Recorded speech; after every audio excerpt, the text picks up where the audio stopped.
Hi, welcome to an adventure, everybody. I am Anthony Wright Day Hernandez, Community Collections Archivist here at Virginia Tech, and some of you may know me on the internet as Rogan27. We are live right now for this week's Archival Adventures, streaming live on twitch.tv/VTUL Studios and twitch.tv/Rogan27. Welcome in, everybody. Do let me know if there are any issues with the audio or anything like that going on, because I want to address that. I know that the captions are having interesting interpretations of my words at the moment, so fingers crossed that it will do okay generally. But I hope that you're all having a good week so far. You may notice that instead of the Torgerson Bridge, my background is slightly different today, and we will get to that in a moment, because I have words to say, although not very many. So, yeah. Hannah, I hope that you don't suddenly get busy the way that you normally do. It's weird. I hope that you do, because I know that when you get busy, that means you're getting business, and that's good. But also, it has definitely been like a pattern of, as soon as this show starts, customers arrive. So as much as I don't want them to show up so that you can hang out, I do want them to show up so that you get business. But hi, and Lord Portico, hello to you as well. Yeah, okay. So, how about we start with what we normally start with, which would be something called the Land Acknowledgement and Labor Recognition. And I think this week we're good to try doing the short version instead of the lengthy version.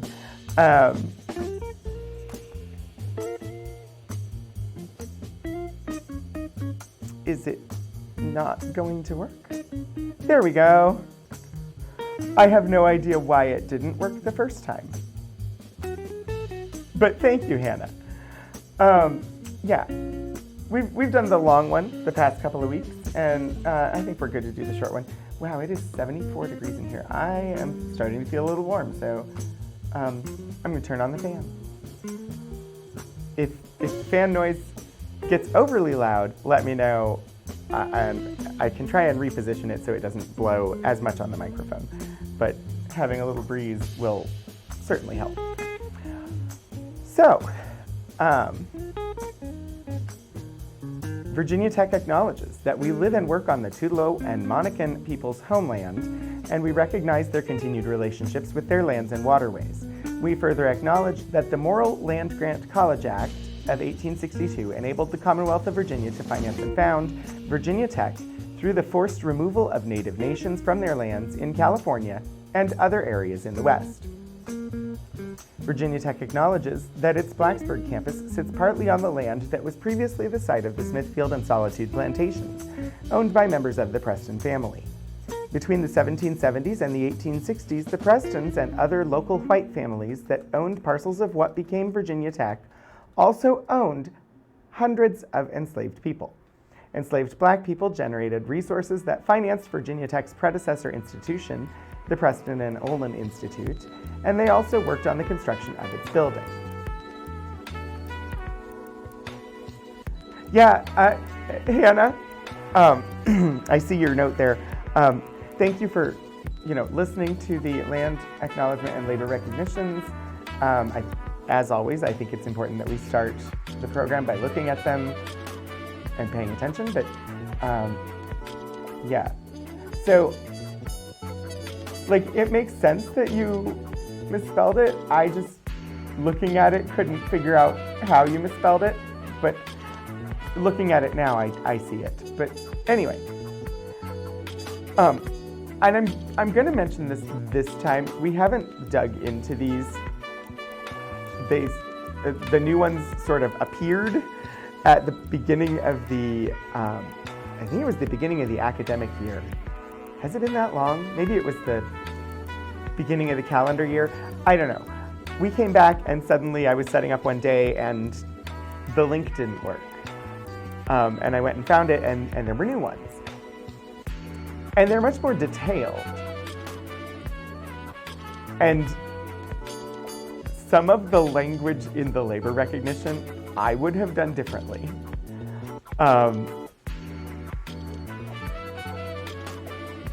I don't know that there's anything particularly wrong with it, but where they talk about the Prestons and other local white families that owned parcels of what became Virginia Tech also owned hundreds of enslaved people.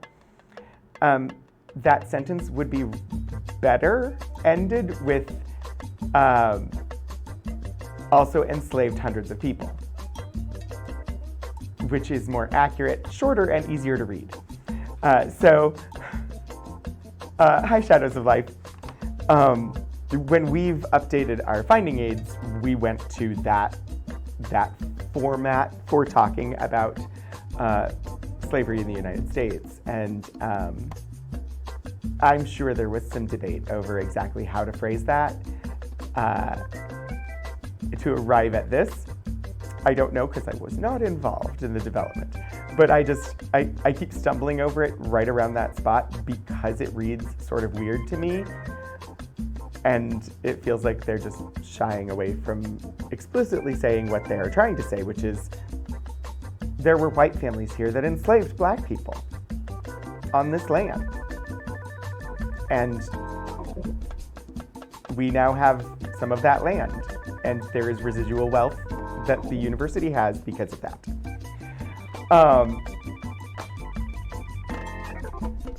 Our topic today does not directly tie to that, except that our topic is equal opportunity and affirmative action. Therefore, it does tie into the history of racial discrimination in this country. So that, I think dwelling a tiny bit on the language around that labor recognition, this was the stream to do it. So,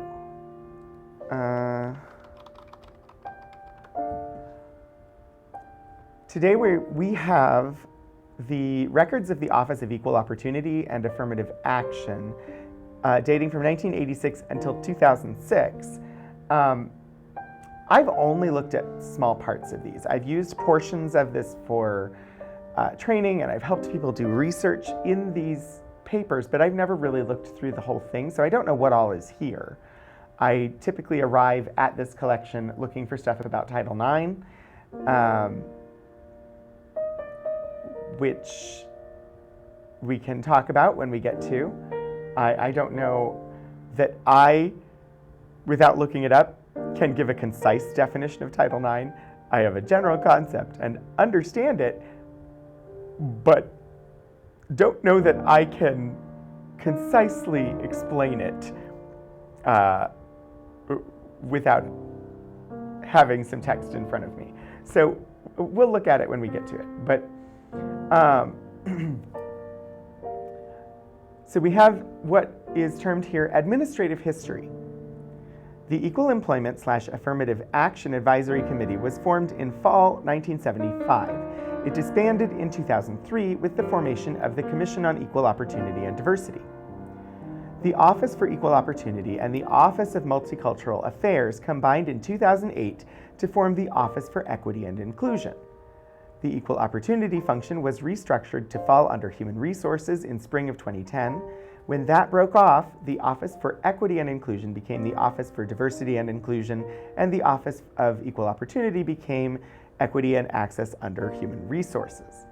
Materials in this collection were collected by Michelle Holmes, who started work in the Equal Opportunity / Affirmative Action Office in the 1979-1980 session and later co-edited the publication Minority News, which I believe later became Diversity News or Diversity Newsletter. I don't remember the exact title. I know it switched from Minority News to Diversity something, and we'll see that, and we can look at that when we do.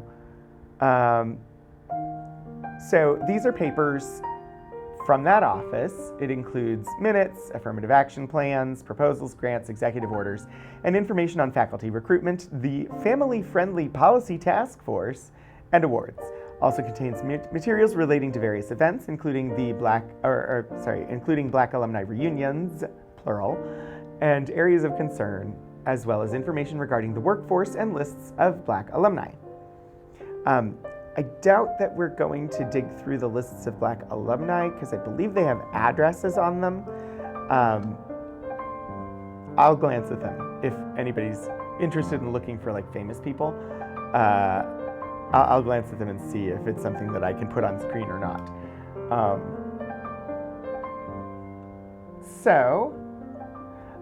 The container list here, as always, if you see anything on there that is of particular interest and that you would very much like to see, let me know, and I can prioritize making sure it gets on screen. Now that we've talked about kind of the topic for today and the less than wholesome history of an institution in this country, which, to be frank, most institutions in this country have less than wholesome history hiding somewhere back there. Let's talk about why I had that lovely graphic behind me at the start of stream, which is, today is Giving Day, which is the day where the university asks the general public to give us lots of money to help us run our programs, since as a public institution, we don't get enough funding to do the things that we do. So this is the day where they ask all the employees to donate part of their paycheck back to the school, and they ask the public to also donate. That said, I do have a special link. There will be chat messages with that information where you can donate if you do want to. The instructions that I have in the chat, in MooBot, tell you how to donate so that it comes specifically to special collections and university archives, and that is the most direct way to support this specific program, is by donating to special collections, which helps to allow us to get more collections or hire people to help process them, or give me access to assistance for things like creating graphics or physical setup or all those wonderful things that have to happen to make this stream happen. So if you are so inclined and wish to donate money, that is possible.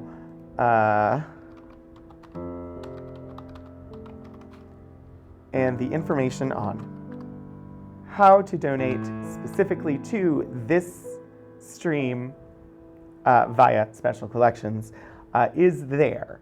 Sadly, it is not as simple as picking libraries and picking a fund. To give to special collections, you have to select the fund as other and then type in Special Collections and University Archives Operating Fund.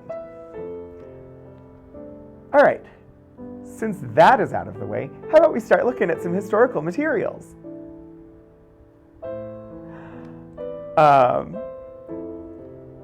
While I switch over there, I'll note for anybody who's here and wants just an update on the schedule going forward, next week on the stream, we have we're revisiting the Robert Marshak papers, which, because it will be episode 2 of the High Energy Physics series. And we're going to be continuing with the Rochester Conference. There are many other conferences to look through.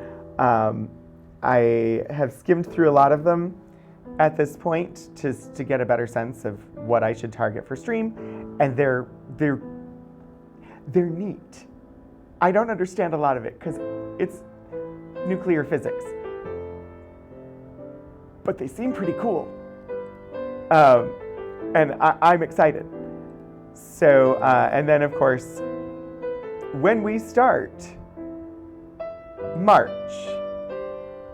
It is episode 100 of Archival Adventures, and I'm bringing back some old favorites, including the Book of Wood, the drawings of fungus, some patent medicines, some aerospace engineering, and some pulp sci-fi. So that'll be a fun one on March 1st.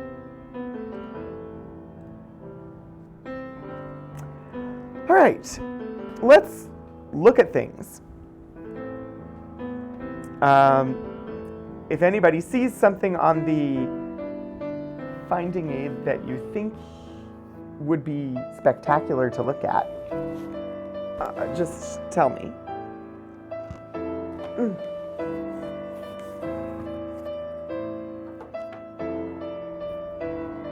Otherwise, I'm going to glance here and see what stands out to me. There's the Affirmative Action Award from '94, incentive grants, plan. I honestly, I'm familiar with the terminology, but let's look at some of the specifics here of, like, what were they doing? What is affirmative action as far as these records are concerned? Let's dig into it. Because also it is peculiar to the United States, as far as I'm aware, and not all of our viewers are from the US. So there may be people showing up who are not familiar with what affirmative action is. So let's start there. The first folder we have is the Affirmative Action Award.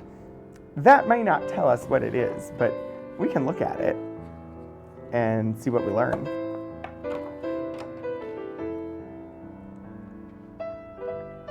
All right. It was early history, and then they amended it to History of the Affirmative Action Award. I'm going to zoom in because we don't need to be that far out, and it just makes the text bigger for everybody. In 1982, the Subcommittee on Women proposed an Affirmative Action Award to recognize unusual efforts by members of the university for the benefit of minorities, women, and the disabled. I'm just going to throw this in here because I have a feeling we're probably going to need it today.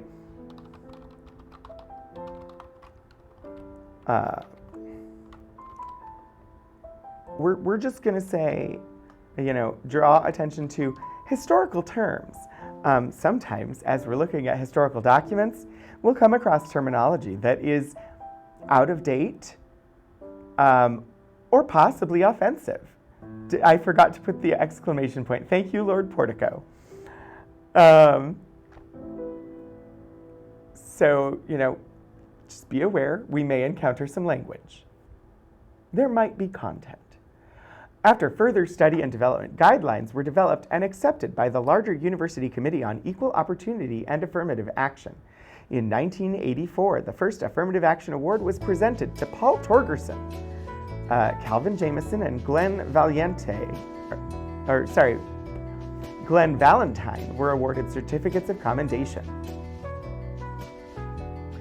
Letters of honorable mention were awarded to Agnes Davis, Bill Flowers, and Brian Roberts. It was during that time that the award was endorsed by the larger committee as an annual award. The award was also approved for inclusion in the University Service Award program. In 1985, the Affirmative Action Award was awarded to Robert D. Dryden. Alpha Phi Omega National Service Fraternity, a student organization, was presented with a certificate of commendation. In 1986, the award was presented to Alpha Phi Omega National Service Fraternity, and commendations went to Charles Nunnally and Harry Pence. I don't know if anybody else sees a little bit of a pattern in these first years of the award, but the award was proposed by the Subcommittee on Women, and it was focused particularly on historically marginalized communities. And I would have to look up some of them to be certain, but all of the initial award winners and most of the certificates of commendation went to people whose names, at least, are typically masculine names. And the names I do recognize are for white men. So that sort of just sticks out to me after having gone through 3 years of it, that I'm pretty sure the first 2 actual award winners were white men, and most of the certificates of commendation also went to white men for this award on doing work to support historically marginalized communities. I'm not saying they should be disqualified, I'm just saying it's an interesting pattern. 2 individuals received the award in '87, Randolph Grayson and Evelyn Newland. Hey, look! The 4th year we get a typically feminine name as an award winner. I don't know who that person is, so I can't be certain. And then we've got, the continuing history, which we don't have to dig into, but they've got award presentations. Interesting. They were at Alumni Hall in the Donaldson Brown Hotel and Conference Center, which I believe is now the graduate school. Like, it's not a hotel anymore. The hotel is elsewhere. So that just strikes me as interesting from a geographic standpoint for anybody who's actually physically been here to campus. Yep, and so the first award winner is here on the left. That's Paul Torgerson. Incidentally, the person the bridge that is normally my background in the opening moments of this stream, it was named after him. Hi, Puddleglum. How are you? Welcome. The only person identified there is Thomas Hunt. So don't know. There's actually like a really thick folder here, like a lot of material in here.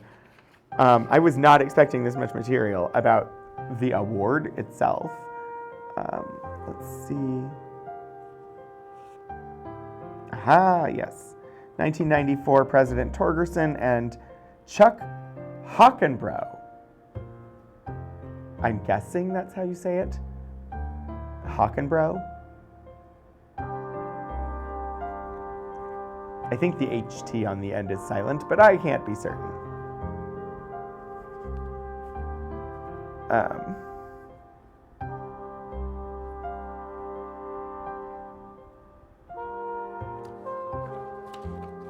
Let's see. There's more photos.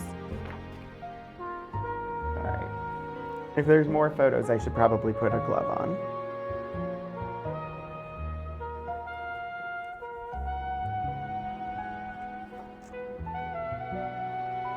And we will not spend a ton of time in this folder, but 1994, President Torgerson and members of Native American program, Chuck Hockenbrough with plaque.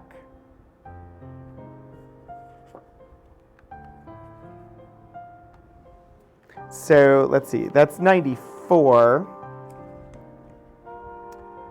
94, the award, 2 awards were presented. One to Thomas C. Hunt, 3 awards. One to Thomas C. Hunt, one to the Physical Plant Department, and one to the Native American program of the YMCA. So this is a photo of the people involved with the Native American program of the YMCA. And incidentally, so they're standing outside Donaldson Brown, which was a hotel and is now the graduate school. And behind them over here That's the library. That's the building I'm in.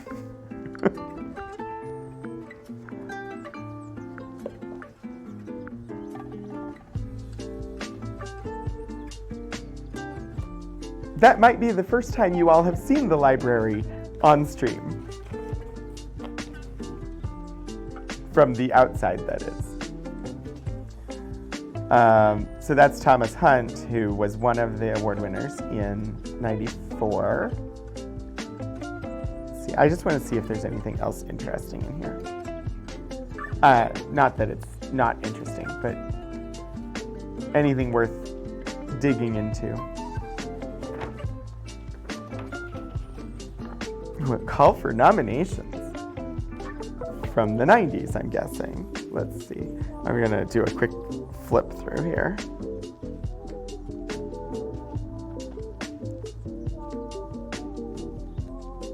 Because I'm more interested in things like the Affirmative Action Plan and stuff like that are in a couple of later folders. But I figured, why skip over the award? They had an award. They gave it out to people. Okay. Incentive grants program. I'm going to skip that one for now, unless anybody particularly wants to see it. Let's see. We have the university's Affirmative Action Plan from '97, which I realized I just put down, and the top of that folder goes off the screen to where you can't see it. There we go. Box 1, Folder 3, Affirmative Action Plan, 1997.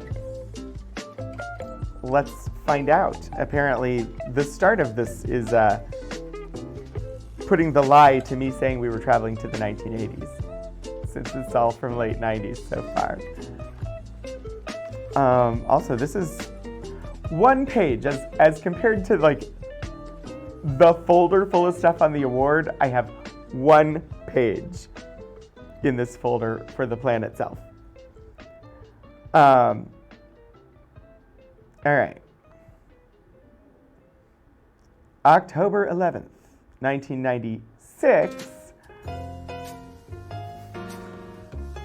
They put 97 on the folder. It was the 96-97 school year. Ah, gotcha. It is regarding the 1997 Affirmative Action Plan. That's confusing. The date on the folder should be 96. Really, the folder should say 1997 Affirmative Action Plan, October 11th, 1996. But not 2, 1. Indeed, that is indeed the case. As you know, the university is subject to Executive Order number 11246, as amended, which mandates that contractors with the federal government, quote, not discriminate against any employee or applicant in the employment because of race, color, religion, sex, or national origin. The executive order embodies not only non-discrimination, but affirmative action as well. Affirmative action requires an employer, quote, to make additional efforts to recruit, employ, and promote qualified members of groups formerly excluded, unquote. Also, a written affirmative action plan is required as part of this order. So, there is our introduction and explanation as to what affirmative action is, in case anybody from outside the U.S. or inside the U.S. was not familiar with what affirmative action was or is. We still do stuff like that. Whether or not the actual executive order requiring affirmative action is still in place or not, I couldn't tell you at this point. If it's 96-97 school year, then 11 October is within that school year. But yes, I'll never object to clearer labeling. Yeah, like I don't have a technically, it's within the realm, but this letter, this memo is dated October of 96 in reference to the 97 Affirmative Action Plan. and having both bits of information would be the best labeling.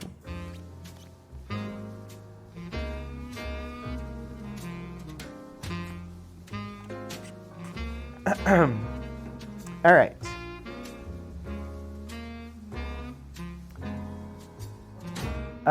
The plan consists of several sections. Some sections are standard and deal with university statements, policies, and procedures that remain unchanged and may be carried over to the following year.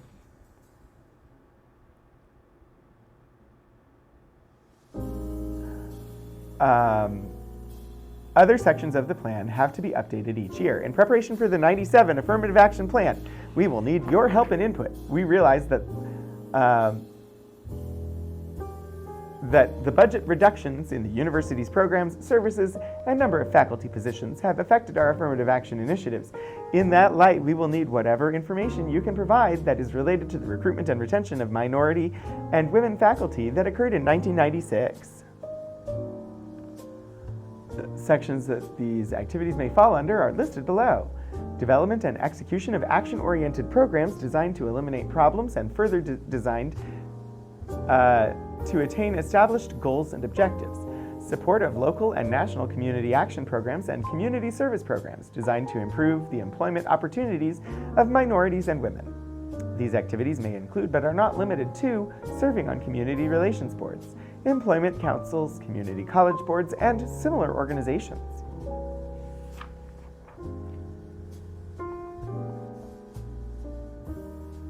Let's see.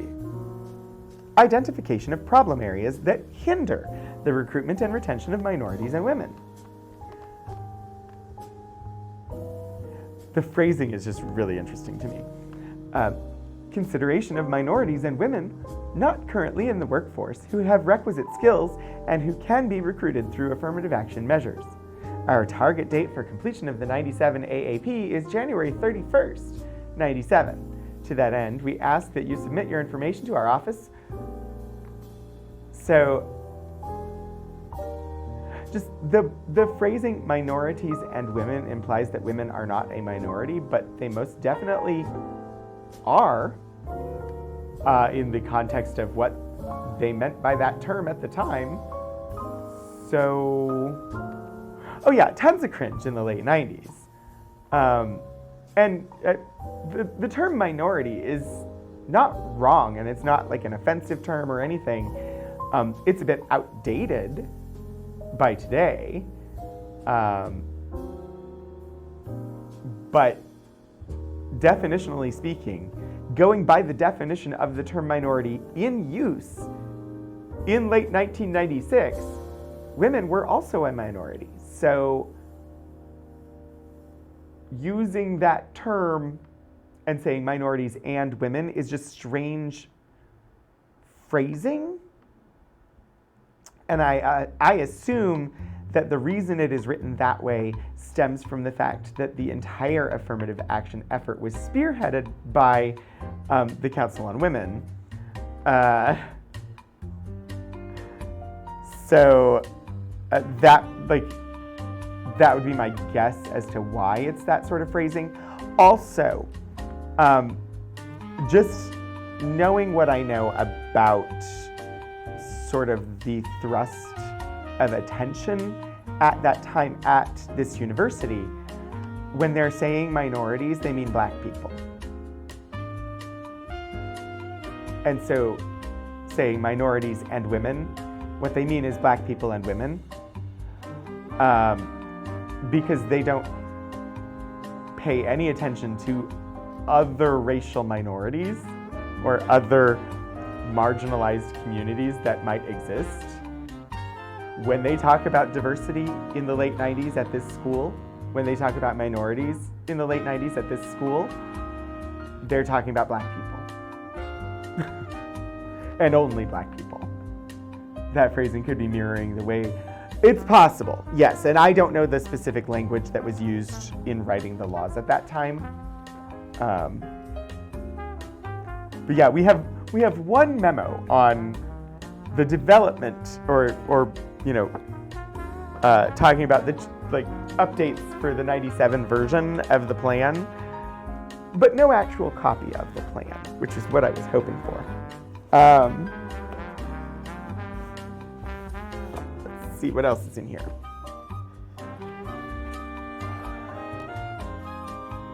Affirmative action requirements relating to publications. 1985, 1992 to 1994. Let's see. I don't know. I'm familiar with like requirements on stuff today.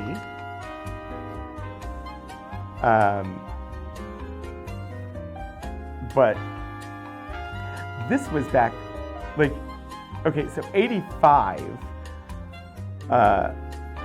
which is supposed to be in here, although I don't see it at the moment. Let's start with that one, even though it's the last document in the folder. 1985, I wasn't paying attention to things like this in 1985. 1985, I was in kindergarten.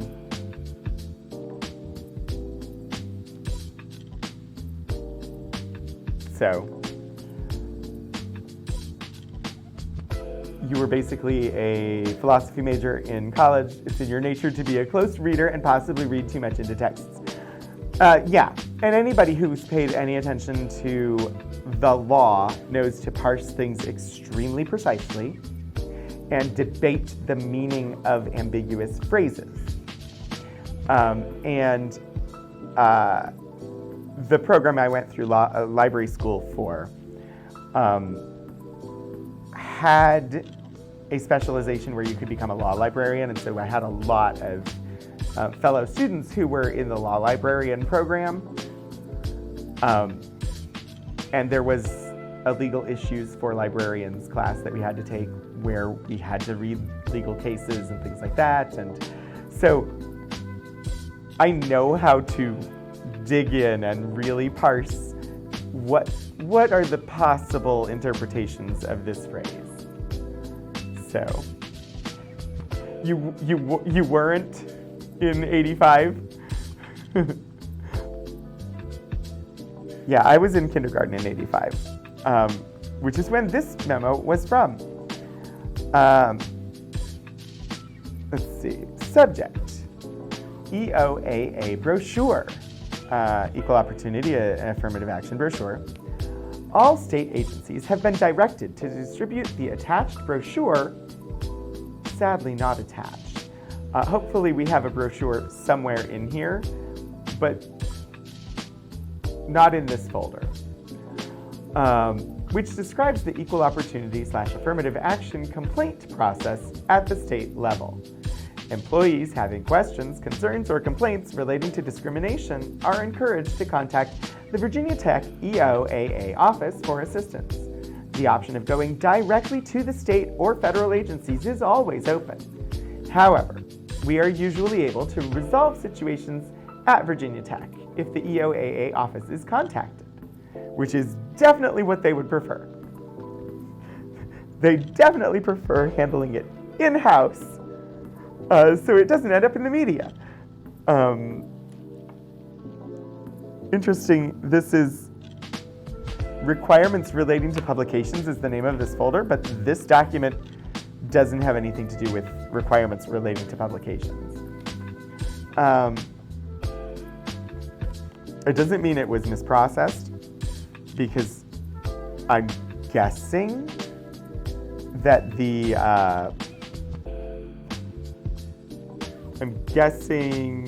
if this came out of like somebody's file folders, that it was just in a folder with that title and whoever processed it left it there, which is as they should do. These are not in date order, and I'm trying to preserve the proper order while presenting them in date order. All right. May 29th, 1992, and you can see this was sent to the head of special collections at the time, with the little address label on there. From Cornell N. Morton, Assistant to the President and Director of Affirmative Action. Let's see. Hey, affirmative action requirements relating to publications. let's see, 92, May of 92, I was in 8th grade. So we've jumped quite a bit. Between the last memo and this one, I attended all of elementary school and basically all but like 2 weeks of middle school. As you know, federal and state regulations for some time have required inclusion in publications for recruitment or in general publications made available to participants, beneficiaries, students, employees, or applicants, a statement of the university's policy relating to non-discrimination on the basis of race, color, sex, sexual orientation, disability, veteran status, age, national origin, religion, or political affiliation. So the list has gotten longer.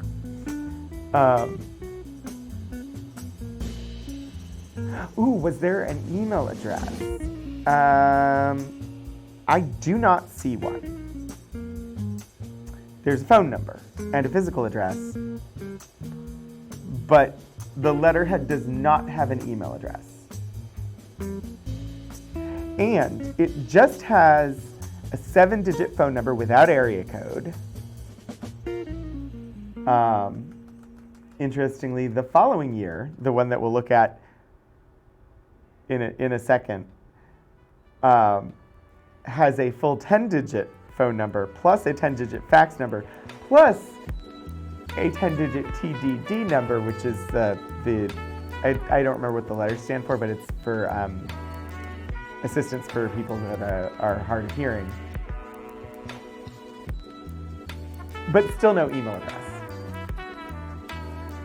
Let's see. Okay, so to assist colleges and departments and to assist colleges, departments, and other offices of the university in meeting these requirements, the following statements have been prepared for use. It would be appreciated if you would review the statements and plan use accordingly. Okay, we have there's a long version and a short version of statements from 1992. Virginia Tech does not discriminate against employees, students, or applicants on the basis of race, color, sex, sexual orientation, disability, age, veteran status, national origin, religion, or political affiliation.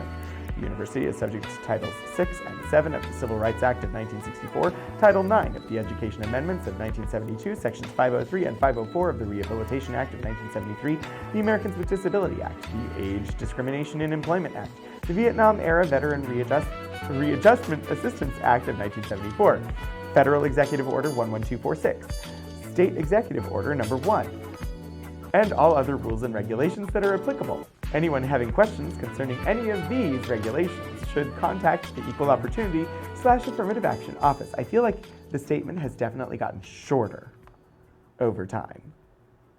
I've honestly never seen a version in current use that includes a list of all of those titles and sections and whatnot.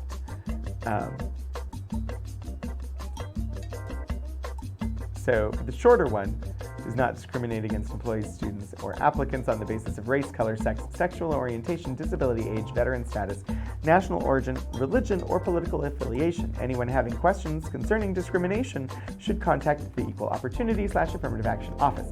That is much more like what I would expect to see today on like job postings or things like that.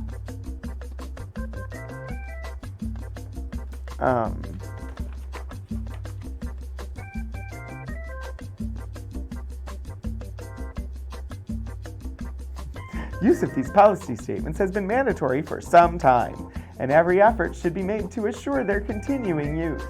If the appropriate statement has been omitted from a publication, inserts containing the statement should be made. Each department and division which issues publications is responsible to ensure that the statements are included in publication.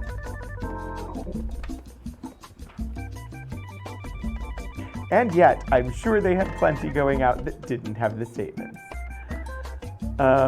So then the following year in October, as you can see, still no email address, but we've got a full 5 and 4 zip code. We've got 10-digit phone number, 10-digit fax number now, and a 10-digit TDD. So this is October of 93. Wow. Nearly 2 months after I started high school.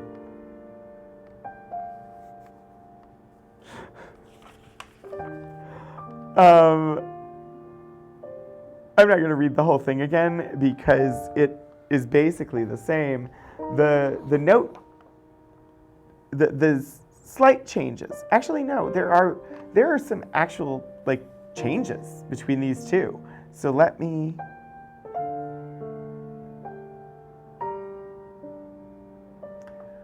Let me zoom out just a tad bit, and we can maybe look.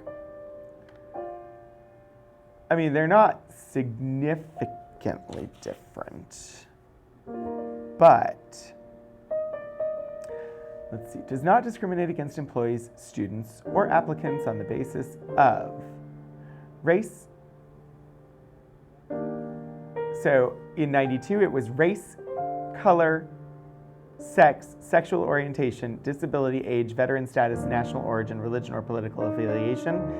But then just about a year and a half later, in 93, it changed to race, sex, handicap, age, veteran status, national origin, religion, political affiliation, or sexual orientation. Ooh, shoutouts, thank you. TDD is telecommunications device for the deaf. I did not know what it stood for. I just knew that it had to deal with people who had difficulty with hearing.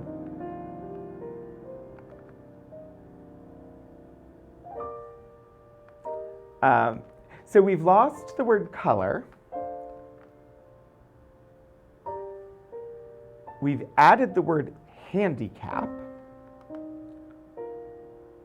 Sexual orientation moves to the end of the list. Veteran status moves forward in the list. I think we lose the word disability, and instead of disability, we have the word handicap. Like, within a year and a half, the enumerations in that list have changed quite a bit. And then they go on to list all of the things that they're subject to. Specifically, instead of in 92, they say the Americans with Disability Act. In 93, they say the Americans with Disability Act of 1990.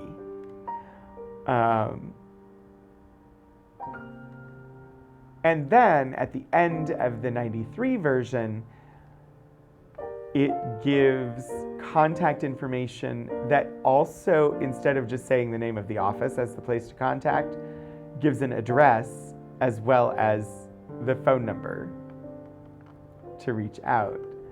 So significantly more, like, I don't know.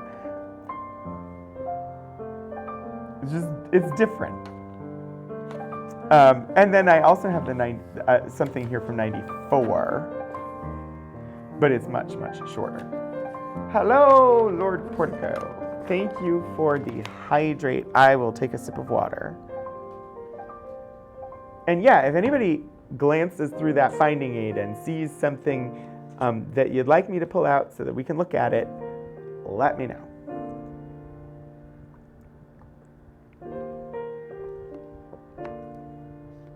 Oh, this is regarding posters, which makes me want to see the posters. Sadly, they're not in this folder. Hopefully in one of the other folders. April 5th, 1994, from Elizabeth Joy Holford. Allow me to take this opportunity to introduce myself. I have recently been appointed as the director of the Equal Opportunity / Affirmative Action Office. My training and professional experience are as a practicing attorney. However, I was employed as an associate professor in the College of Education. Oh boy. Wow, I see the educational institution politics hard at work in that statement. If I have not yet had the opportunity to meet with you personally, please feel free to call or to stop by the office. Attached, please find an information piece on our office. I am requesting that you please post this in a visible area which is accessible to students, faculty, and staff.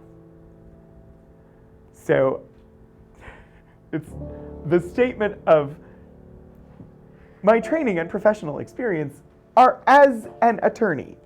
So she's a fully qualified lawyer, which seems appropriate for directing the Equal Opportunity and Affirmative Action Office. but she feels it necessary to note that she was employed as an associate professor in the College of Education, so that she will not immediately be dismissed by all of the uppity professors who think that they're better than everybody else who isn't a teaching professor. Sorry, did I say that out loud? I did. But also, I don't really regret it. Maybe the word uppity. But yeah, there's a definite sort of political hierarchy where oftentimes instructional professors feel they are better than faculty from other parts of the university or the administration. And I'm saying that live because it's the truth. And we look at hard truths on this program. Anyway, oh boy, I'm getting spicy, I think. This is the, African American House Proposal, 1990.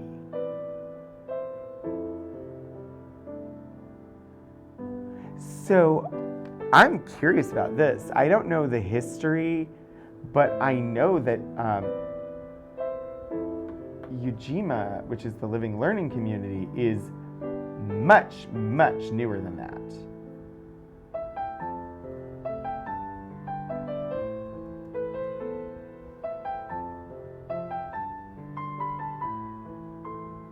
So I'm guessing that this is probably precedes, like, if this was approved, which we haven't looked and dug into it, so I don't know.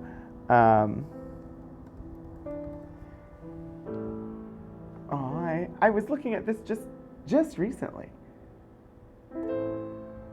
of when Ujima started. 2018, the Ujima Living Learning Community, which is the living learning community for Black students who want to have that experience, started in 2018, but here we are with an African American House proposal in 1990. So I'm curious. Political hierarchies in educational institutions? I worked in schools for 5 years and I can't possibly imagine what you're talking about. I can hear the sarcasm, Puddleglum.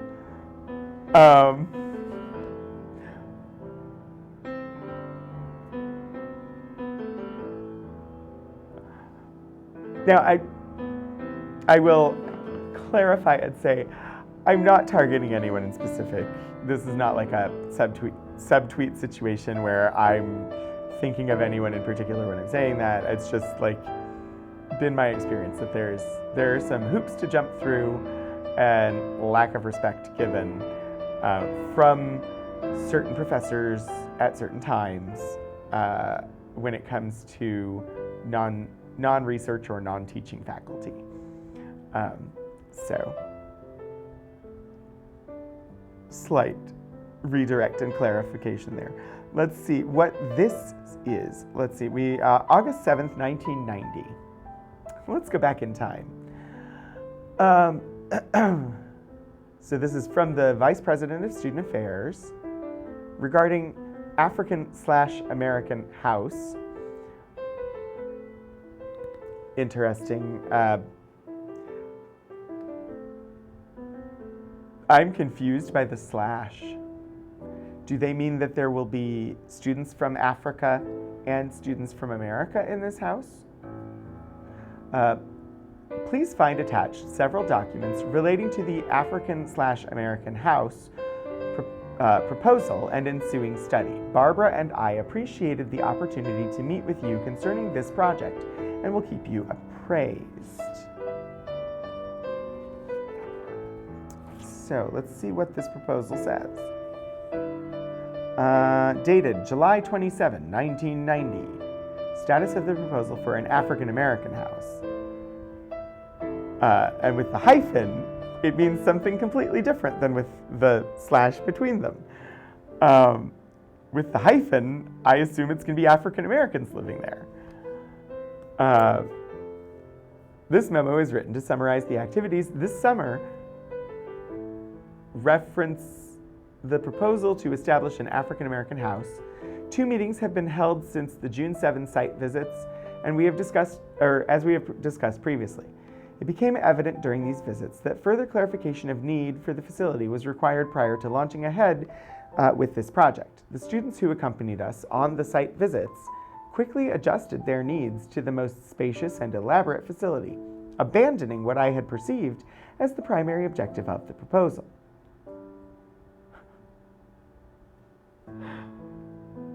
I love that sentence. The students who came with us quickly adjusted their needs to fit the biggest place, which sort of defeated the purpose.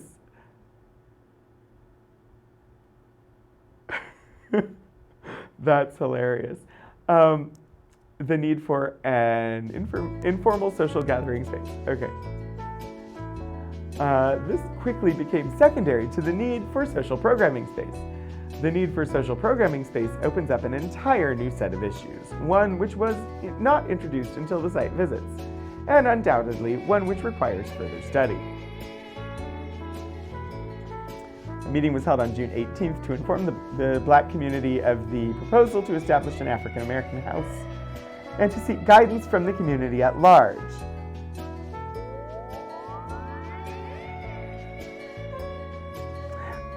I feel like that shouldn't need to be said, but I'm certain it did need to be said because establishing the house without consulting the community at all sounds like a thing that an institution this size would do.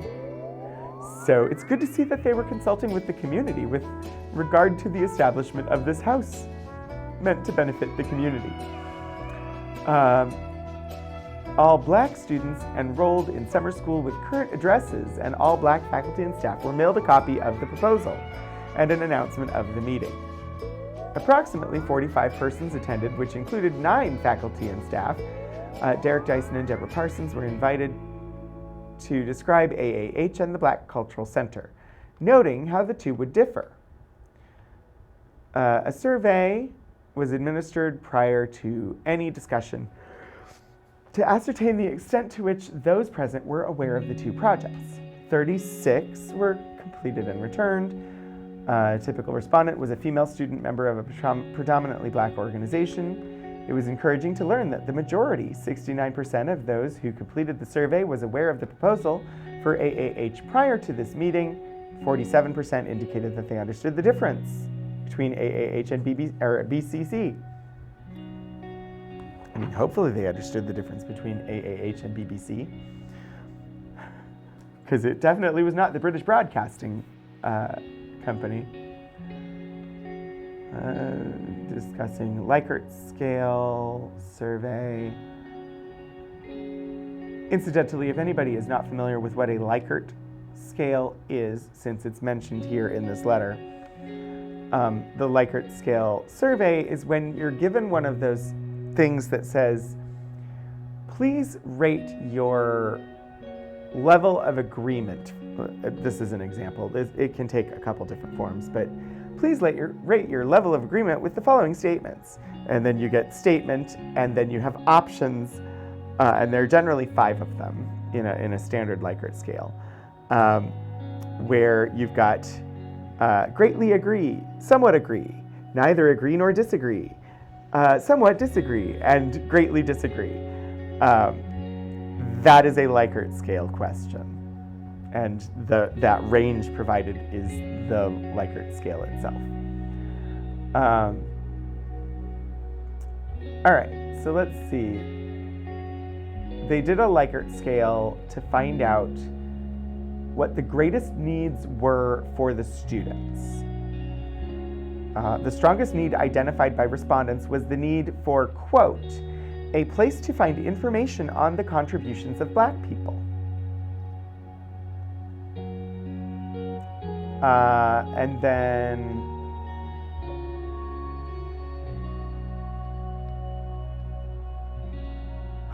This item received a mean rating of 1.97, which seems significant from the mean ratings of the other items. Place to retreat between classes, 2.45, place to socialize with friends, 2.4, and place to study, 2.69. So I'm guessing lower is better? Yes, when they define the Likert scale, strongly agree is 1 and strongly disagree is 5. Okay, so let's see, responses regarding comfort were somewhat predictable, especially to the first item. The mean responses to the items in this area were, I feel comfortable socializing in the dining halls, 3. 3 being bad, toward the bad end of the scale, or it's at 3 is actually probably dead center. Yeah, it's a 1 through 5 scale, so 3 is dead center. So comfortable on this campus. Ever so slightly in the positive direction, and then an African American house would help me feel more comfortable on this campus. Still, just a tick further in the positive direction, but honestly not overwhelming. Let's see. I'm not going to dig into like all of this report, but I thought that was kind of interesting to look at.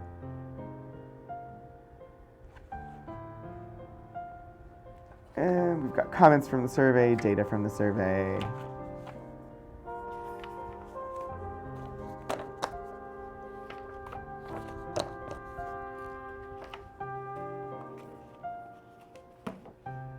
Let's see. What else we got? Black Alumni Reunion, 1986 to 2000.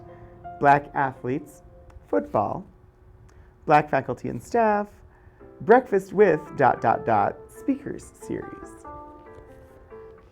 All of those honestly sound kind of interesting.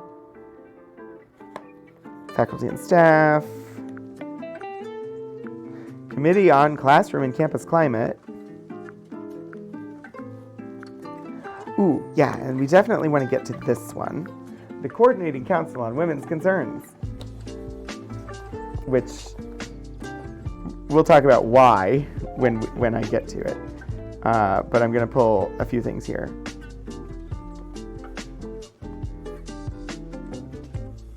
Is this like a topic that people are familiar with at all? I'd be curious to know how familiar you are with equal opportunity and affirmative action.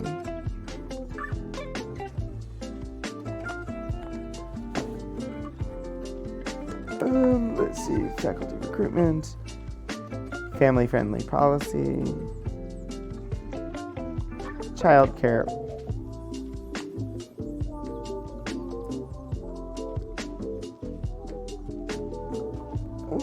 There's this, and there's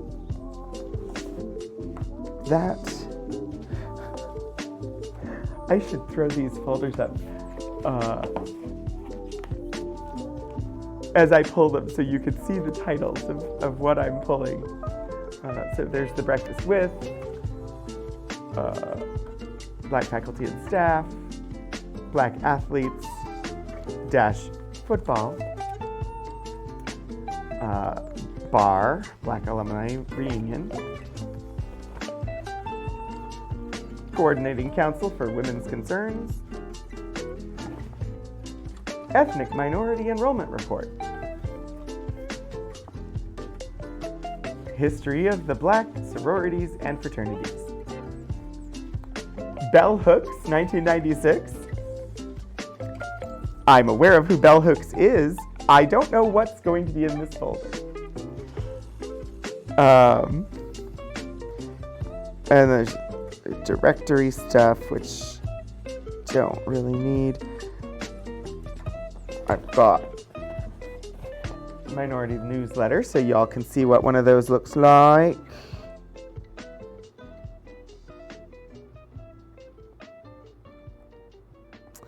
Ooh, yes. I forgot this was in here. if I can get the folder out of the box. The Overton R. Johnson Endowed Scholarship Step Competition. Which should be a good one to look at.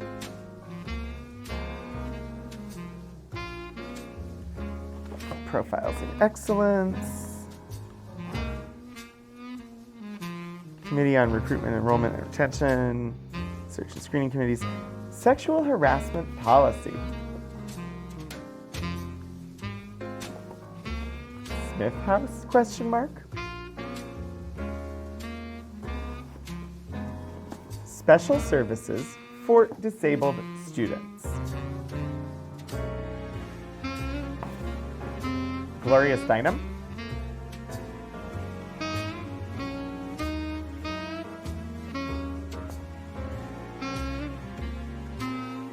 All right. That's still probably more than we will have time to get to, but those are the ones that stand out to me as like, I'm curious. Let's find out what's in them. Again, if you see some other one that you think would be particularly interesting, just let me know, and I will grab it so that we can look at it. But let us start by looking at some of the Black Alumni Reunion materials.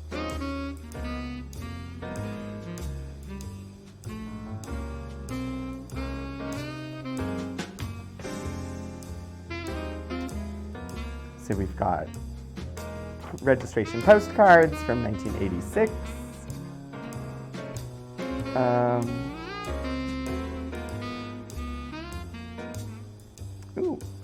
Invitation letter. We can glance at that.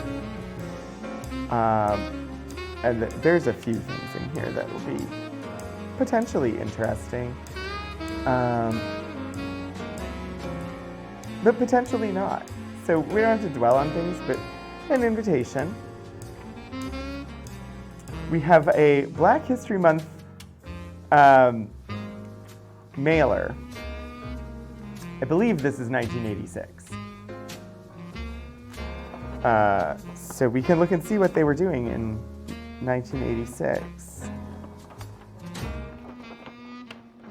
Maybe.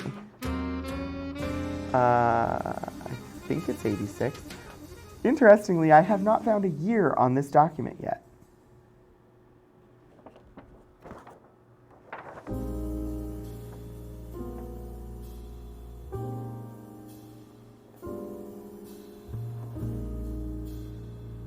Okay, so it's after 1986. That's all I can say. There is a quote on the back dated 1987. So it's 1987 or later. That's all I know.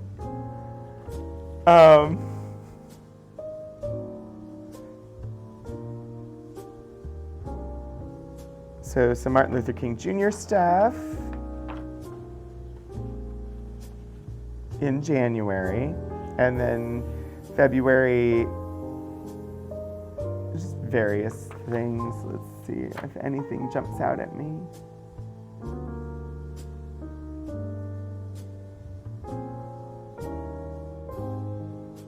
Honestly, nothing's jumping out at me. Doesn't mean there's not good programs. It's just, ooh, Dreamgirls. Of course, me liking theater and musicals in particular, that jumps out at me. Anyway, not going to dwell on the calendar from years ago. Going to make myself move on.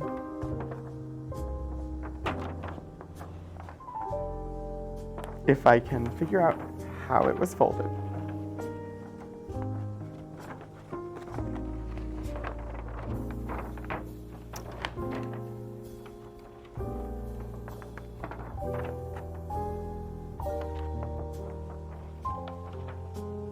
Apparently it was folded rather strangely, and I'm going to set it aside and fold it later, because it's not immediately obvious.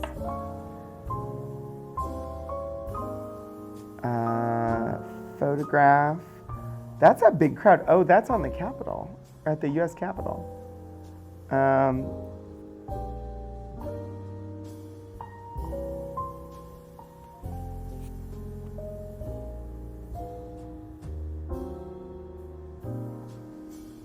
It is not labeled, but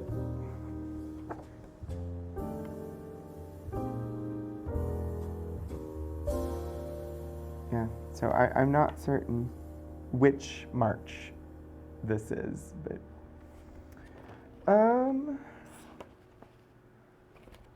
yeah, gosh, yep. We've got the lists with the names and the addresses that I don't really want to show on stream.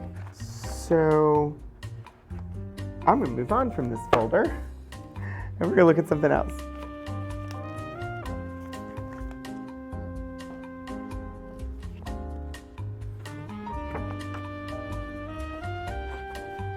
The football folder is just a newspaper article. I'm gonna skip it. Faculty and staff.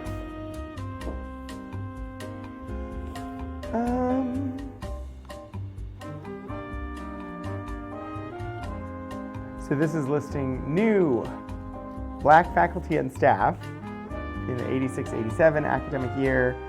I don't recognize any of those names. Some people left. Full listing, 86-87. Looking to see, who's on the list. See if I recognize any of these names, because I do know that there are some well-known people who have been on the staff here, or in the faculty here. But I'm not seeing their names right now.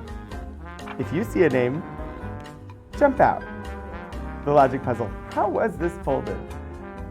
Closely related to how did all these pieces go back into the game box? Why do I have an extra handful of bolts after I reassembled this? Usually I don't have big problems with it. I do remember having trouble with folding that specific mailer before. I have struggled with that one in the past. Yeah, I'm not seeing anybody that really jumps out to me right now on here.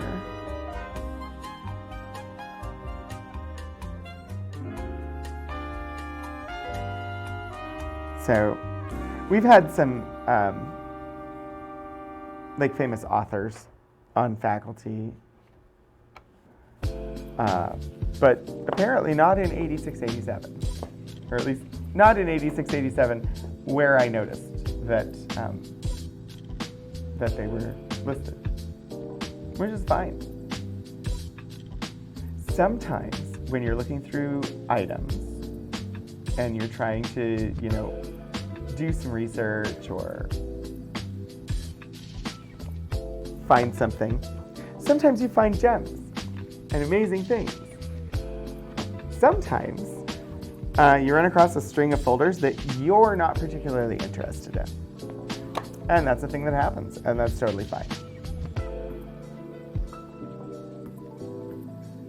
Okay, so this is starting with a memo here about the Breakfast With program. October 4th, 1993. I am not familiar with this program. I imagine it required people to come to campus and eat food with other people. Please join us for our 5th year of upcoming Breakfast With programs. Monthly lecture will address contemporary issues in human relations and future speakers who engage in dialogue designed to improve the quality of university life. In particular, the programs have highlighted issues of diversity and how to create a better climate for minorities, disabled persons, and women. We've added to that list. Look, as compared to 1985 when it was minorities and women. The series is free and open to the university community and public. Featured speaker at the first one is Joshua Rubengoya, who will speak on the African college culture, cross-cultural anecdotes for an American college. Assistant professor of political science at Roanoke College.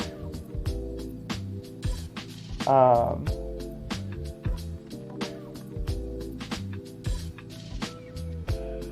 right.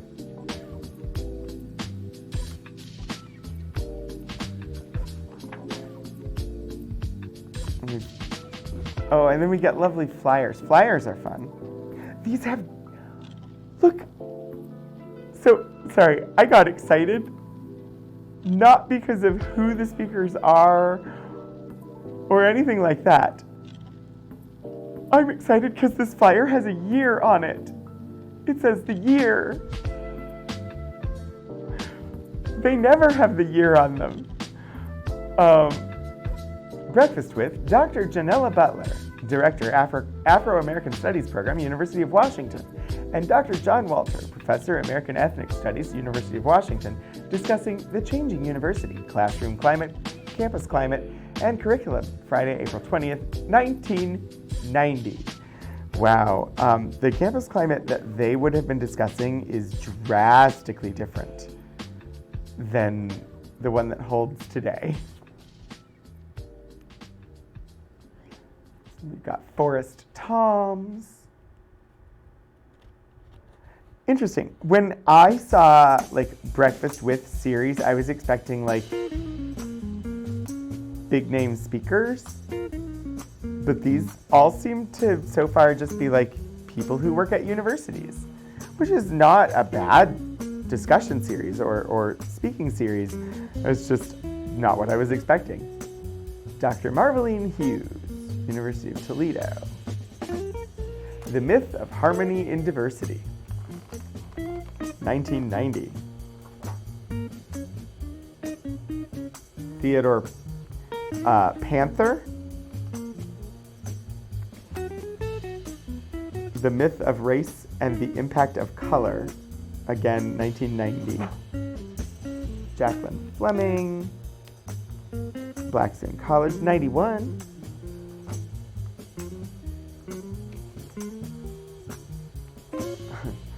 Live via satellite.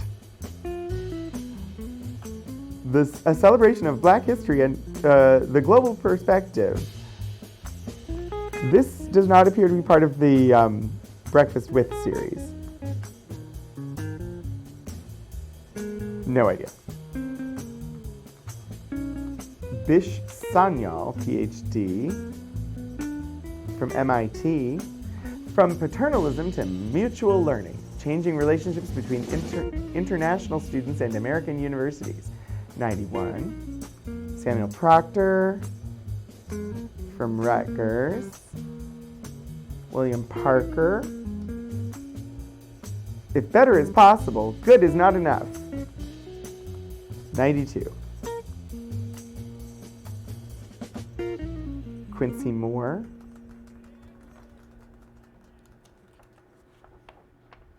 Edwin Nichols.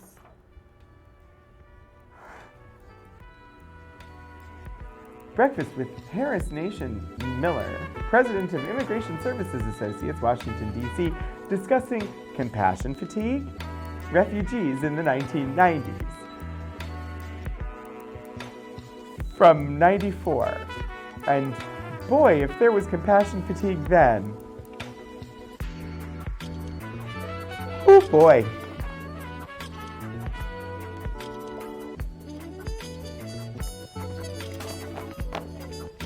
I feel like most of those topics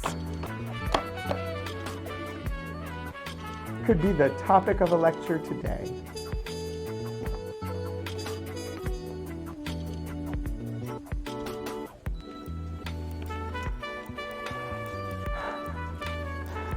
Oh wow,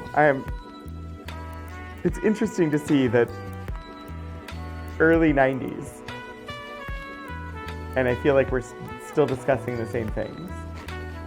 The more things change, the more they stay the same. Yeah, that's what it feels like.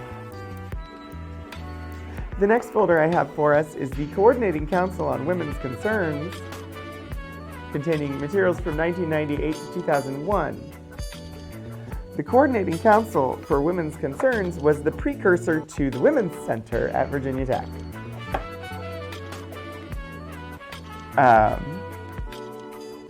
We've got some minutes and stuff. I'm not sure that I'm going to dwell too much on minutes unless I see something that really jumps out at me. But I wanted to glance at these and see if there's anything interesting. A manila folder. Hi, Detective Zen. Indeed, a manila folder.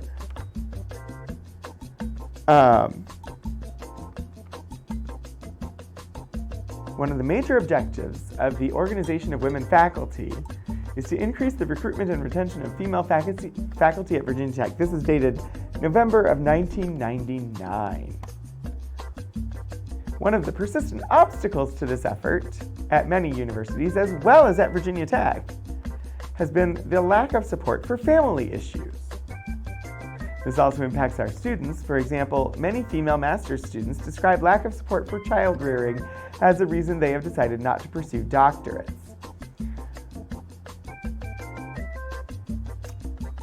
So I'm just going to note that family concerns, meaning childcare and the like, were not only issues for women in 1999. And indeed, those issues are still huge issues in this area and a barrier to recruitment of any faculty or staff whatsoever. We have plenty of faculty who interview here discover that it's almost impossible to get a child into daycare and choose to go elsewhere. Paid parental leave isn't a mandated thing. We can puddle glum, but I'm just talking about like after school childcare or things like that, where there are some places, but the places that do exist don't have enough room. There aren't enough spots. So the last I heard, there was, I think, at least a year-long waiting list to get a child into one of those places. And I'm talking places like, what springs to mind for me is kindercare, because that was what existed where I grew up. We never went to anything like that as kids, but so like these after-school daycare places, or the places where like a lot of public schools, at least in Virginia, I don't know about other places, but a lot of public schools will have like kindergarten, but it's only a half day long. But parents work the entire day. So then after kindergarten lets out halfway through the day, the child has to go somewhere. And so then there's like a half day of daycare after that, or something like that. There are no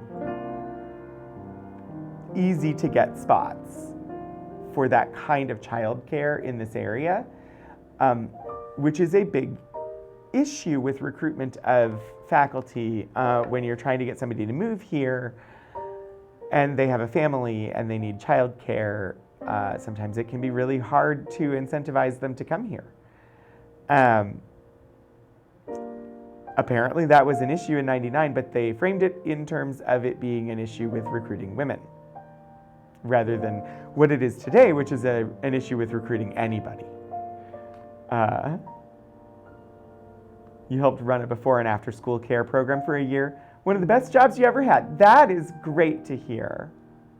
Didn't pay well, which is why you're not still doing it. I feel like that could describe many things related to the nurturing and care of people in America. Service industries, are undervalued in this country, including education, childcare, healthcare, all those sorts of things that actually treat people like people and care about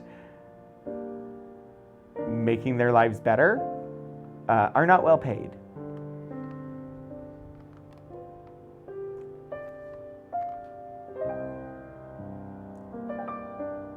Let's see.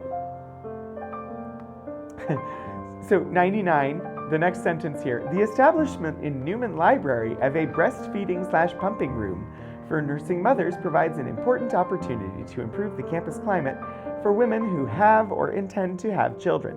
Indeed, we still have that room on the 4th floor of Newman Library, and it was renovated, I believe, last year, because it needed some updating and new fixtures and whatnot, and I believe that was done as of last year.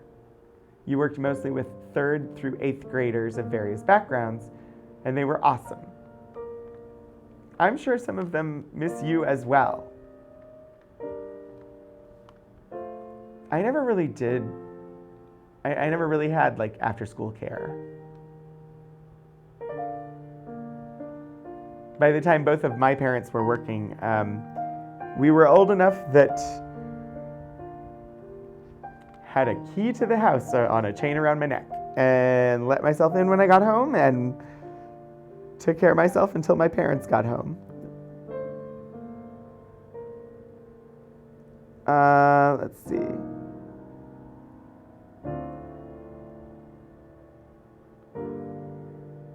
So this goes on to specifically talk more about the breastfeeding and pumping facilities, and they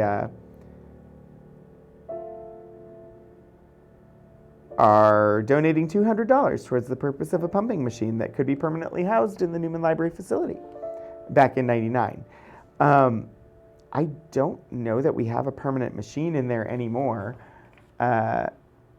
So yeah, I'm not certain on that.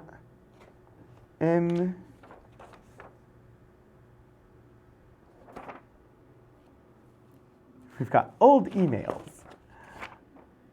I'm just gonna glance at these and see what might be here.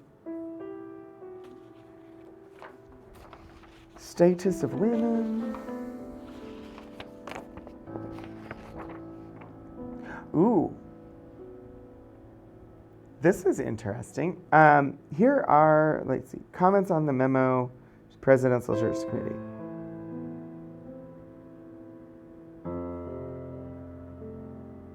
Criteria for the new president of Virginia Tech. Meaning no memes. What? Yeah, there's no memes. Sorry, old emails. No memes. This is the Women's Coordinating the Coordinating Council for Women's Concerns, and their recommendations for the hiring of a new president at the university. Created under the presidency of the late James McComas to bring together leaders of the university to ensure a voice for improvement of the climate for women. The creation of this advisory body paralleled many changes in the culture inside and outside the university. There have been a number of important initiatives and changes for women over the last decade at Virginia Tech, including the establishment of, I assume they're about to say, the body that they are writing on behalf of, if I can get the page turned. Look at all those serifs in those fonts. I know.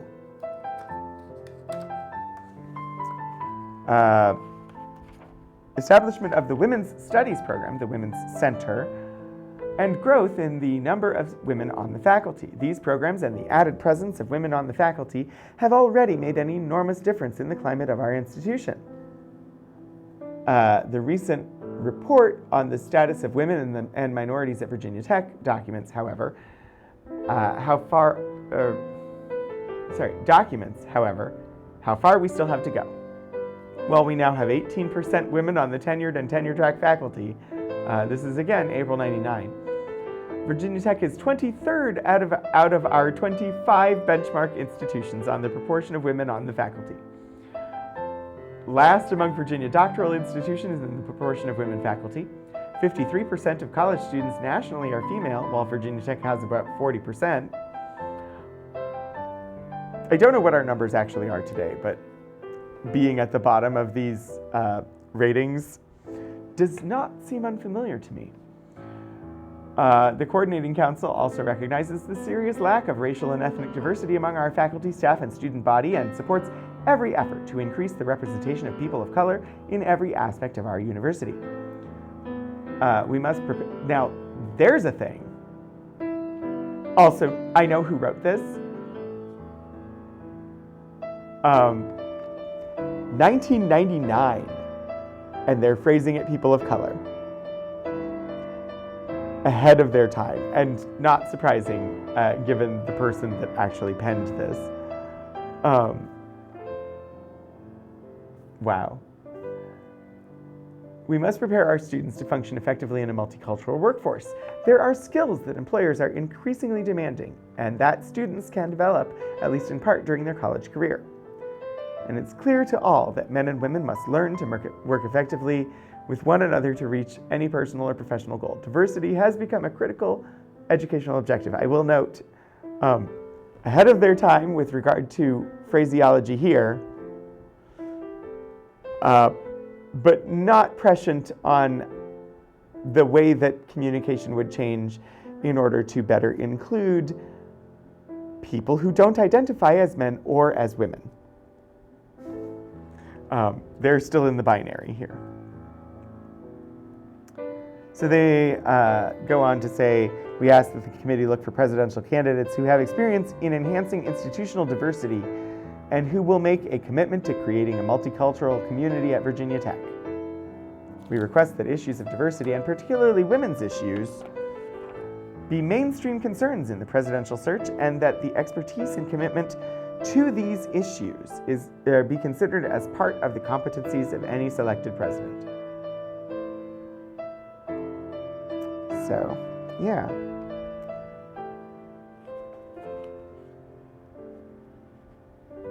Ooh, I don't know that I've ever seen this. It's a brochure. I'm interested.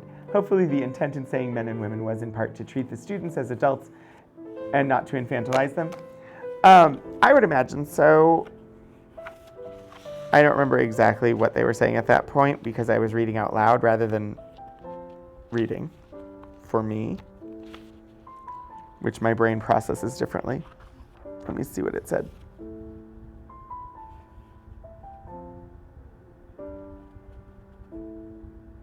Oh, it's, so they talk about we must prepare our students to function effectively in a multicultural environment. And those types of skills, being able to function in a multicultural space, are things that employers are increasingly demanding. But in a separate sentence, it says, it is clear that all men and women must learn to work effectively with one another to reach any personal or professional goal. I don't think they're just talking about students there. I think they're talking about students, faculty, staff, everybody. So I don't think it's meant as infantilizing students. I think it is encompassing students as well as the adults at the institution needing to learn to work effectively in diverse environments.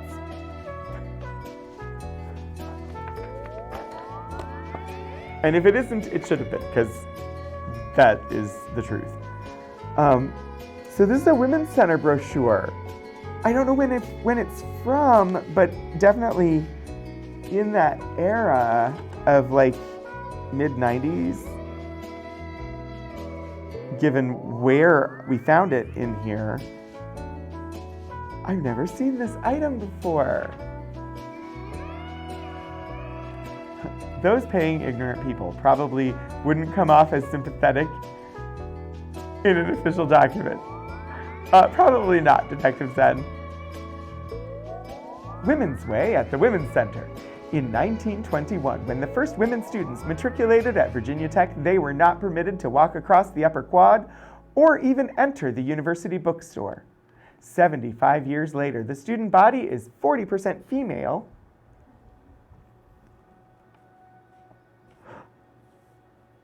We're seeing this, of course, immediately after seeing the thing that says that 40% is low compared to our benchmark peers.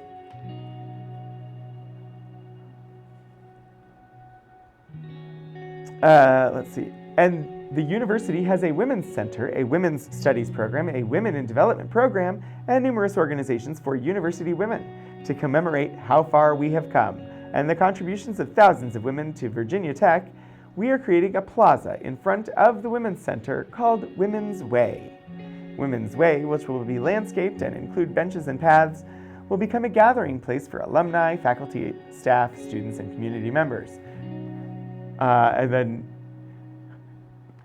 they're doing fundraising by, you can buy a brick. Please don't contact them to try and buy a brick. This is many years ago that you were able to buy a brick. If you do have money that you feel like getting rid of, today is Giving Day, and let's see, I don't know which direction I have to point. Other way. And over there is a graphic. And in the chat, there can be a thing. If you really feel like donating some money to Virginia Tech, you can give it to Special Collections and help support this show.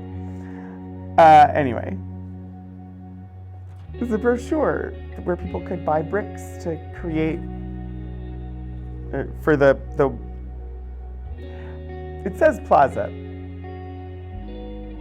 When I think of the building, I think it's just a sidewalk, but it does have engraved bricks on it. What if we donate a brick instead? It depends on what method you choose. Please don't throw it through any windows.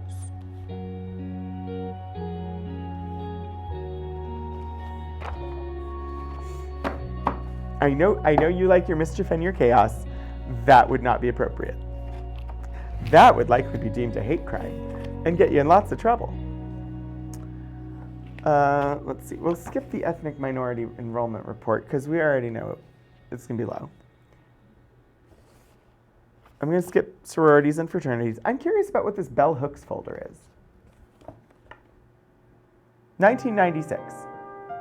Is this about an event where Bell Hooks came to speak? Did Bell Hooks have some affiliation with the university that I am completely unaware of? Like, what's this all about? Also,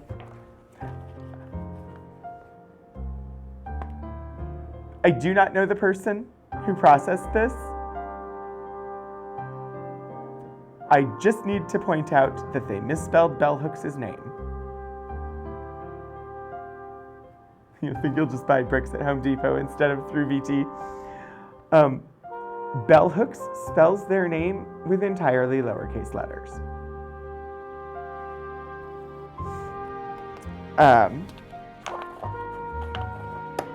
The flyer is correct. It is apparently there was an event in '96, an evening with Bell Hooks, the intersection of race and gender issues, over at the Hotel and Conference Center, which is now the Graduate School.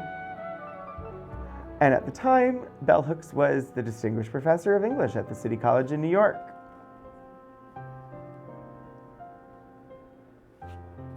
Ooh, and there's a lovely, look at that photograph.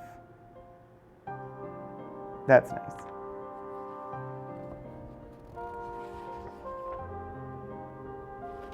Nope, no second E. Good guess though, but no, it's to be properly spelled, it needs to be all lowercase.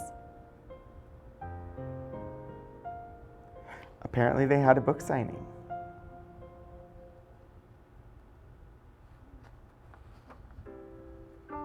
Oh, I'll read this, sure. Set this to the side, see if I can get text on screen. It's an email because it's 96. You gotta be like up with the times, right? I can zoom out and have them both visible, right? Yeah, I can do that. I have the power. Here at Virginia Tech on October 9th, I'm just going to insert 1996, not this year, 7 p.m., Donaldson Brown Auditorium. The Intersection of Race and Gender Issues. A book signing will follow.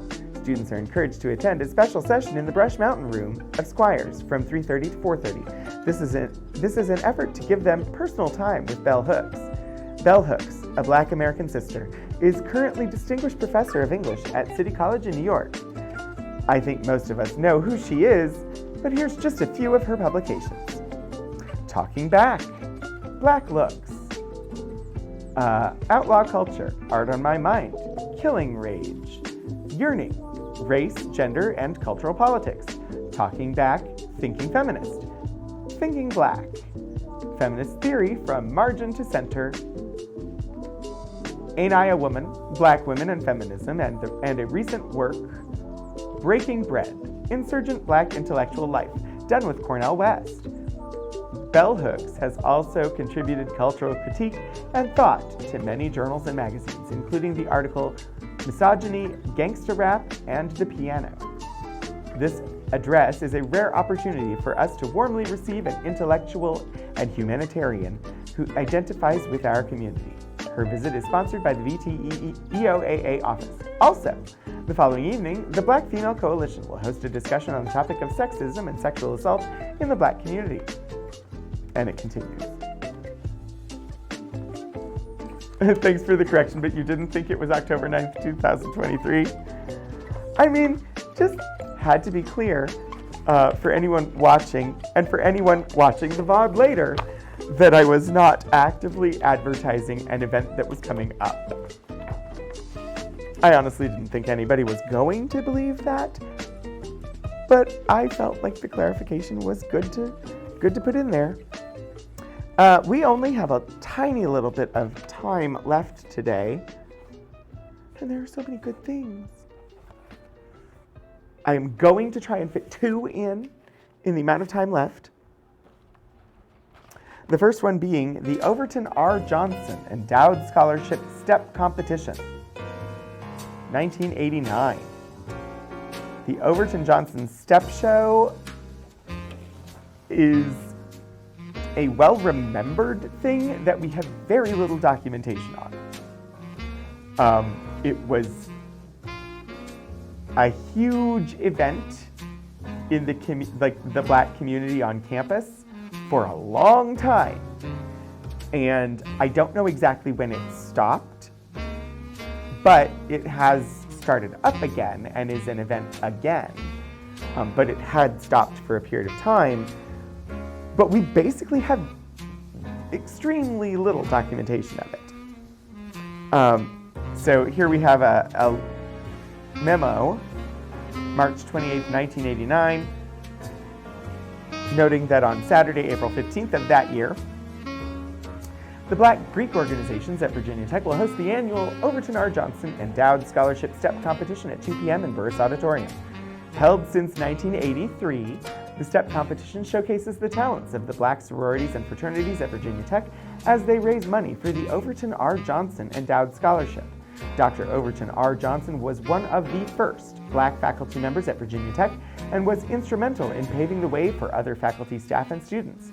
Prior to his sudden death in August 1982, Dr. Johnson held several notable positions, including Associate Director of Institutional Research and Planning Analysis, Assistant Dean and Director of Resident Instruction in the College of Agriculture and Life Sciences. In addition, he was appointed to the Citizens Advisory Commission on Civil Rights by President Nixon, who served on the Executive Committee of the Virginia Education Association, and I added a word. Nixon did not serve on that committee. Overton Johnson did. And served on the Executive Board of the National Association of Academic Affairs Administrators. In the past 6 years, so starting 83 with the beginning of it, of the STEP competition, over $14,000 has been raised to endow scholarships for Black students. This year's award of $500 will be presented during the intermission of the show. Admission to the STEP show is $3. The Scholarship STEP competition is indicative of the truly committed efforts on behalf of the students to address at the local level that which have become national crises: Black social apathy, and the enrichment of Black student life at predominantly white institutions. The Planning Committee would very much appreciate your support of this endeavor. So now, I don't know for sure. April 15th is possible. The STEP competition tends to happen during the Black Alumni Reunion now. I don't know for certain if that's when it happened, but that reunion tends to happen in April, so there's a good chance. There is no way that that reunion would ever happen on April 15th now, but back in 1989, there was nothing special about mid-April for this campus. And just as a note for anyone who is not aware, mid-April, specifically April 16th, was the day that the shootings happened here at Virginia Tech back in 2007. So unrelated things don't really get scheduled for that part of the year anymore. Let's see. This is from the folder Special Services for Disabled Students. So we've got a memo here from '85. Let's see, this fall will mark Virginia Tech's 113th year of existence. I will note that we just celebrated our 150th. So although the university has experienced many changes over the years, few changes have been as significant as the changes in our campus facilities and academic accommodations for disabled students. The number of disabled students attending Virginia Tech during the past 5 years has increased dramatically. That sentence, I think, could definitely apply today. At least the number of students who have self-identified as being disabled in the past 5 years has increased dramatically. Since your chances of having a disabled student in class have also increased, I am providing some basic information about our services to help the disabled and their professors. Often because of the nature of the disabling condition, some academic modifications are required in the classroom. Accommodations in the past have included relocation of scheduled classes, oral tests, extended test times, and other alternate forms of testing. Services offered disabled students through this office and the counseling center include note-taker services, tutoring, study skills classes, organizational skills classes, reading classes, taped textbooks, and other support services. The most often accommodated disabling conditions in 1985, 85 Puddleglum, include blind and legally blind, hearing impaired, orthopedic disabilities, spinal cord injury, multiple sclerosis, cerebral palsy, and specific learning disabilities. This list is not all-inclusive and other conditions may be accommodated. Students who require special accommodations must provide professional documentation to this office verifying their conditions. This office will in turn notify the professor of possible modifications or strategies for the class. We generally know well in advance if severely disabled students will be attending Virginia Tech. Guidance counselors, rehabilitation counselors, parents, and the students themselves are our primary contacts. However, on occasion we do have students slipping through this network. Some students may not need help at all, while other students may need help and may not be aware of our services. Therefore, if you have a student in your class who has an obvious disability, ouch,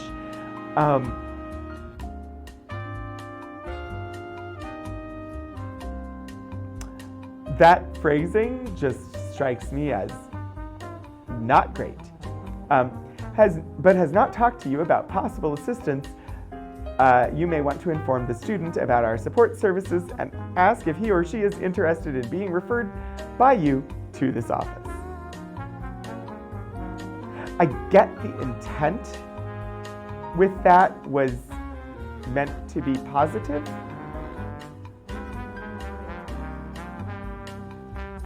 but it basically tells the professor, if you have a student and you think they're disabled, tell them to come and see me. which can go badly in so many ways.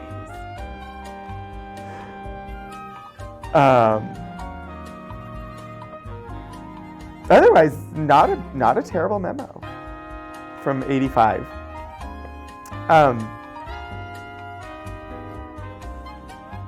This folder actually, I think, is one of our more often used folders because students doing research just end up doing this topic quite often and wanting to research the history of services for students with disabilities on campus. Yeah, it was the 80s. TACT was still in development. So there's this poster, Handicap Awareness Day, Virginia Tech, October 27, 1983. Phrasing isn't great, but trying to connect students with services is always a tricky topic. Yes, the phrasing in that case was like, if there's a student and like it's super obvious that they have a disability, which is a judgment call on the part of the professor. I don't know. There are just so many ways it could go cringe, that's all.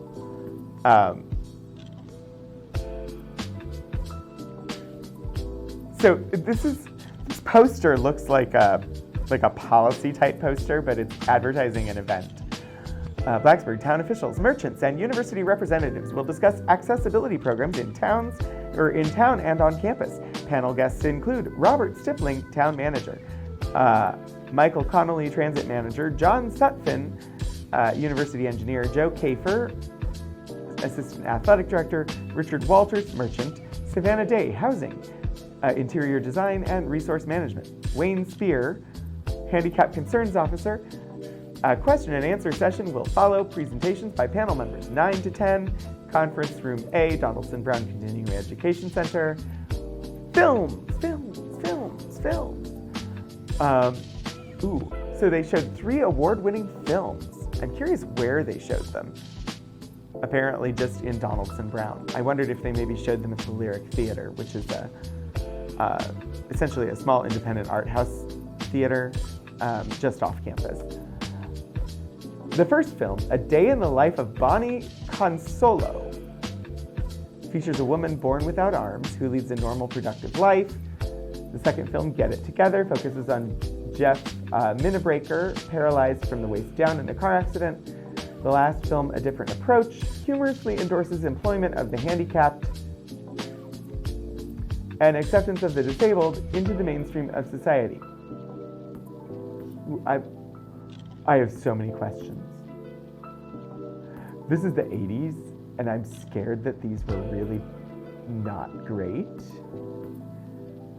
I worry about the potential for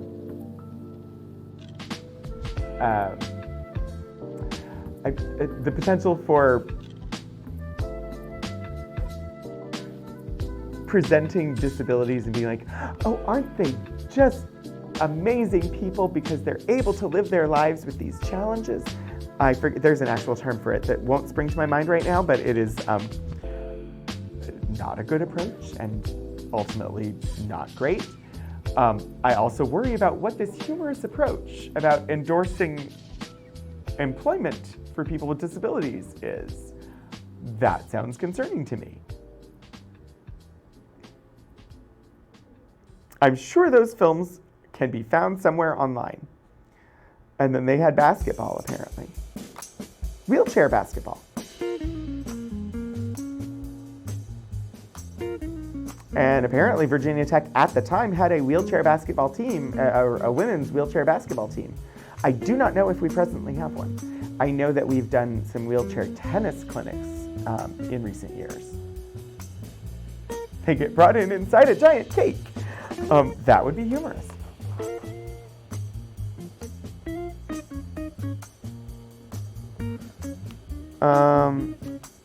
Yeah. And then we've just got like policy documents, things like that that are useful for research, hear ye, all ye keepers of the gate, your presence is requested. A panel discussion extraordinaire, women and disabilities, the deconstruction of myths. Again, a flyer that has the year on it, March 7th, 2000. Thank you. Thank you, people associated with the Women's Center. In the honestly, throughout the 1990s, who chose to put years on your flyers. I really appreciate it as an archivist. I think they were literally calling out the gatekeepers, yes. Puddle Glove.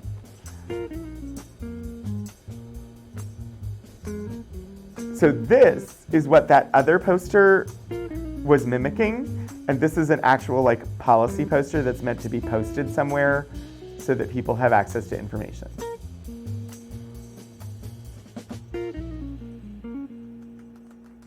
And the other poster that was advertising the Awareness Day was on the same heavy duty paper and had essentially the same design aesthetic.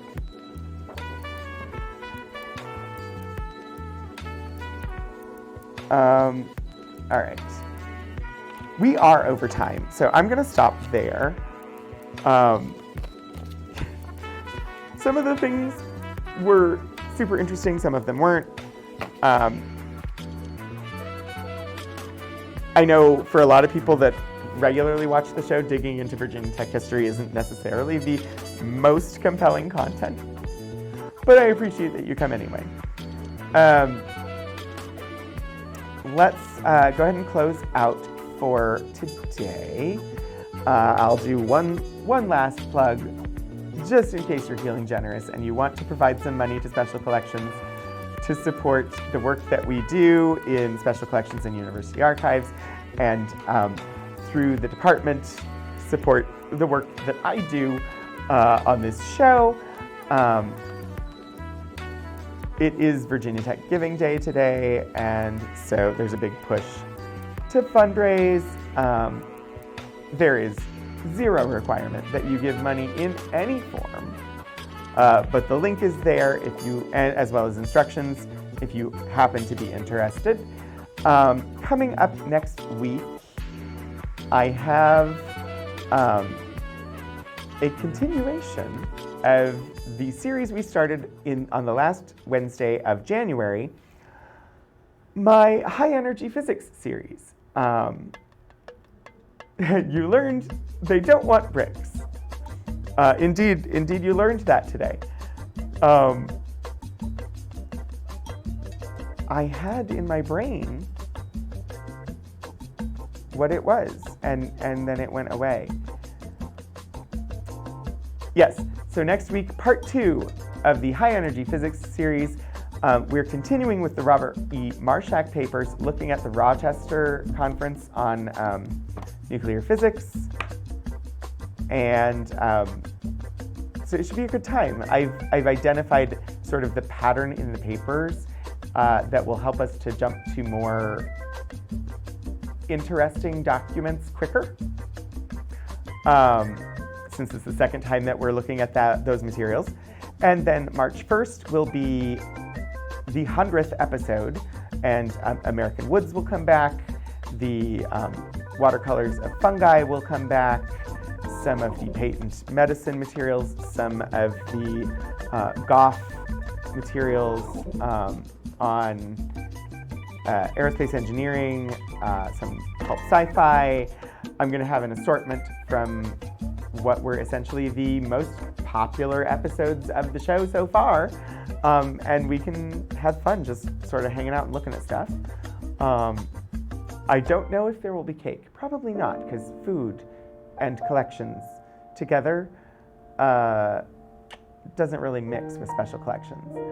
And then coming up the second week in March, I have the Grigg and Carnashan Fortran films.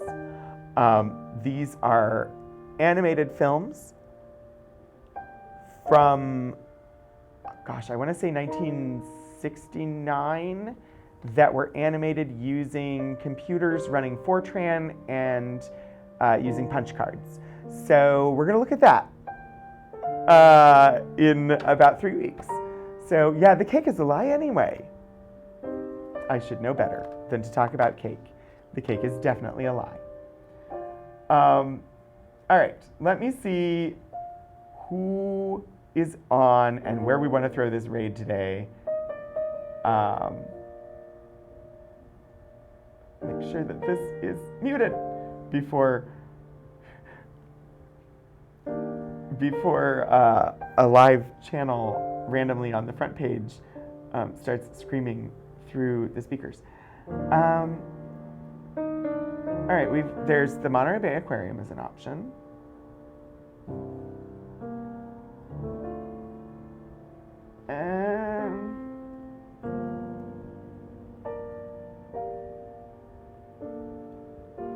See who's tagged themselves as educational at the moment. So there's, again, that cooking tutorial one that was on last week. A couple of food-related ones.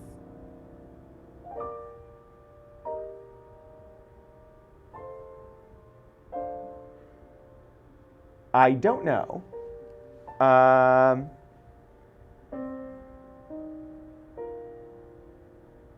Oh, it's jellyfish at the aquarium today.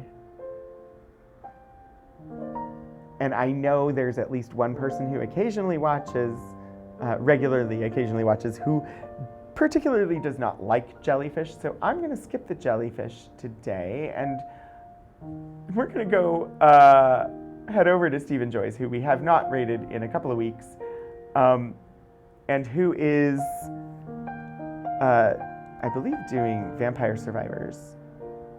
So some video games today to follow up our exploration of equal opportunity and affirmative action. But yeah, thank you everybody for joining me. I'm going to get this set up. It's hard to talk and to do this at the same time. So thank you very much for joining me today. I really appreciate you showing up and hanging out.